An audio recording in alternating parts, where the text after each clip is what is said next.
O parecer da reforma tributária deve ser apresentado na semana que vem. Para comentar esse assunto, nós entrevistamos agora Gabriel Quintanilha, advogado, professor de Direito Tributário. Gabriel Quintanilha está conosco ao vivo, 12h47. Boa tarde. Boa tarde, tudo bem? Tudo certo, doutor Gabriel, muito obrigado pela participação aqui conosco. Assunto importante, não é, para o andamento do nosso país. Qual a expectativa para a apresentação desse parecer da reforma tributária, doutor? Na verdade, essa reforma tributária é muito esperada, porque a nossa economia passa por dificuldades seríssimas e para que ela seja mais atrativa, a reforma tributária precisa avançar.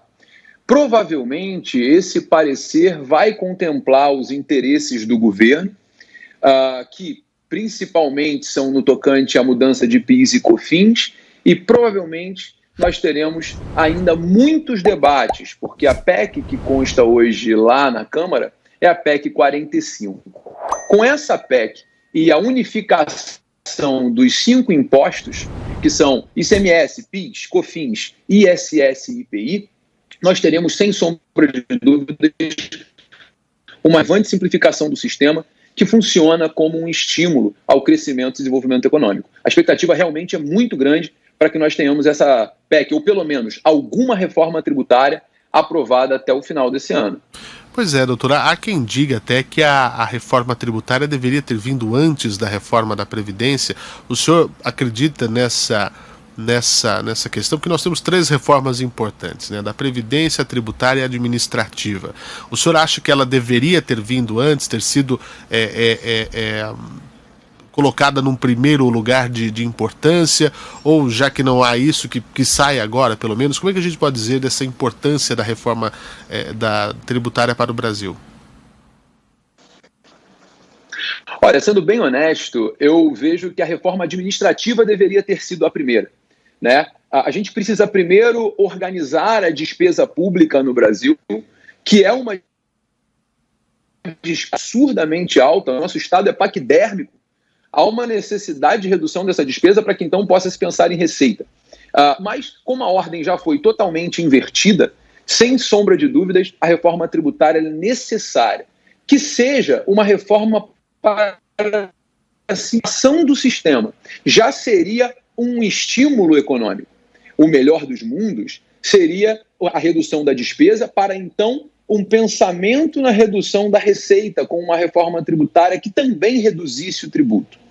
Mas, como ótimo é inimigo do bom, que venha pelo menos a reforma tributária e uma reforma que diminua, por exemplo, o tempo para recolhimento de tributos, que, de acordo com estudos do Banco Mundial, no Brasil gasta-se 1.500 horas por ano só para recolher tributos, ou seja, nós estamos 1.200 horas atrás do Japão, 1.250 horas atrás da Argentina, ou seja, somos um país com muitas obrigações acessórias e um custo tributário altíssimo que é independente do tributo em si.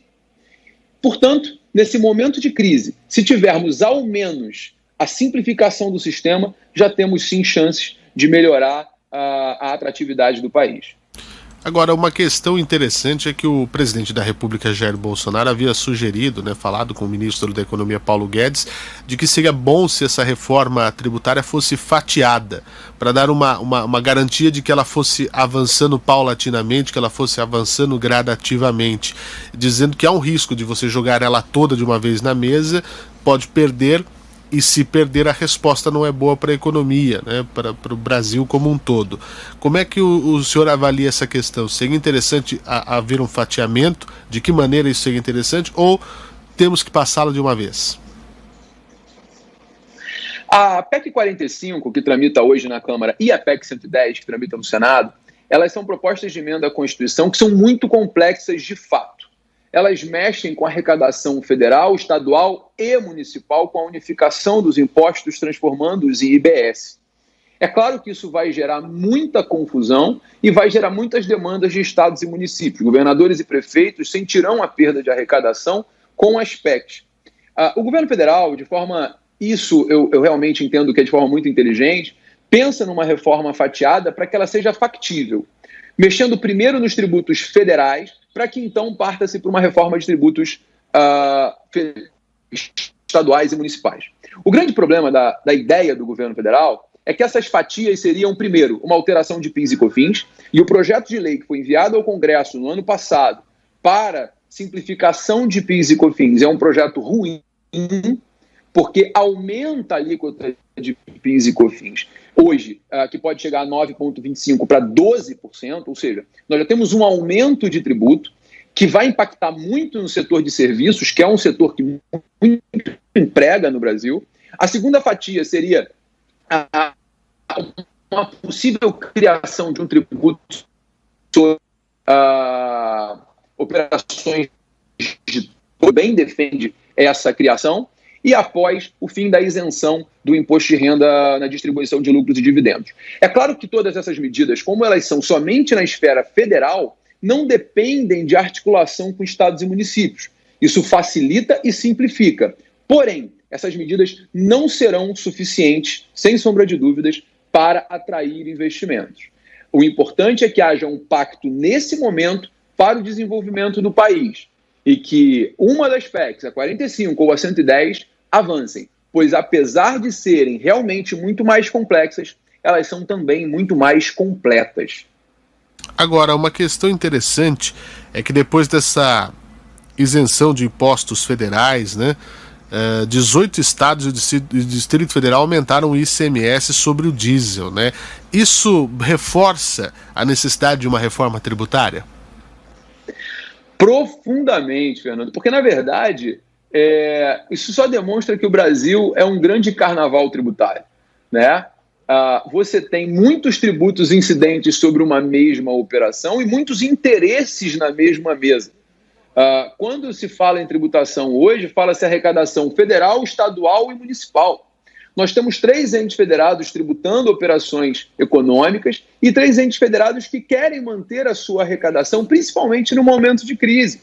Os municípios, por exemplo, com a sua arrecadação de ISS e IPTU, eles estão passando dificuldades profundas com a crise econômica e as sequências de fechamentos da economia. Os estados tiveram uma perda de arrecadação de ICMS altamente relevante. Portanto, é claro que a reforma tributária ela passa a ser necessária, e isso só reforça a necessidade de aprovação da PEC 45 ou da PEC 110, ainda que com alguma modificação, porque elas tirariam esse tipo de problema do nosso sistema tributário.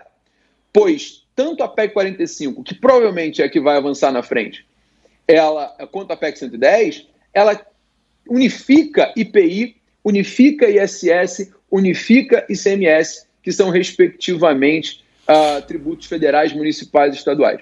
Isso faz com que haja uma simplificação do sistema e isso faz com que esse tipo de distorção, né, não aconteça mais. Ou seja, o governo federal zera a alíquota e o governo estadual aumenta a alíquota. É o famoso tapa aqui, descobre ali. Pois essa é uma questão que precisa ser realmente muito observada. No Brasil temos muitos tributos, paga-se muito, arrecada-se muito, mas a distribuição depois ela é mal feita, né, doutor? Nós vemos que há uma distorção daquilo que é arrecadado para aquilo que é realmente efetivado na vida da população. Esperamos, portanto, que essa proposta traga realmente mudança efetiva, que seja mais simplificado, tanto para o consumidor, para o empreendedor, que a gente também sabe que é uma dificuldade muito grande. Essa é a expectativa, então, meu caro Gabriel Quintanilha?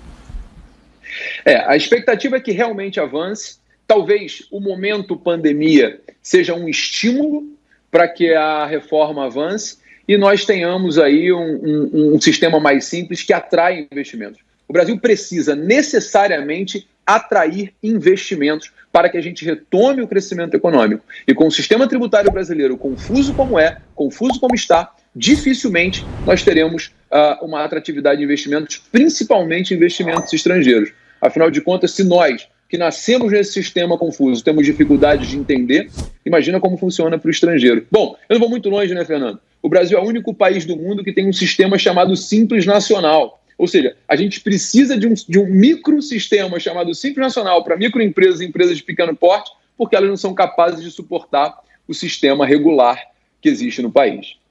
Pois é, eu acho que esse é o grande. A gente tem que dar um nome, tem que para tentar dar uma cara de mais simplificado, quando na realidade não tem nada de simples. Tem toda a razão, é isso mesmo.